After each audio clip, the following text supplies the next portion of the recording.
I think I always wanted to be learning more, or I always wanted to be doing more, always wanted to sort of be accomplishing more. And so I actually, I left high school after my junior year of high school and then moved out to Silicon Valley to work as a software engineer. And it was incredibly inspiring, actually. I always wanted to be part of wherever the frontier of technology was being built. And Silicon Valley was where that was happening and continues to happen today.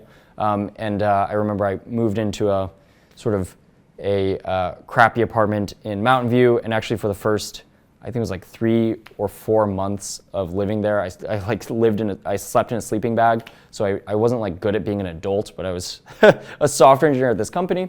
And then, but I learned so much. I learned so much about building products, about what it meant to sort of like be metrics focused and data focused, and what it sort of meant to build great software.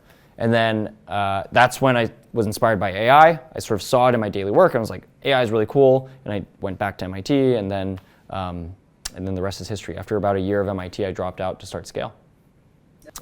Ever since I left high school a year early, I sort of had this belief that schooling and the rest of your life could be very fluid. And I remember just being really inspired by, again, building products, and I sort of like remember this feeling of like building a product that was like useful and felt like had impact, and I felt like actually was sort of like pushing forward the sort of the sort of like boundary of the world, or pushing forward what we could accomplish with technology. That was sort of the feeling that I was chasing when I started Scale.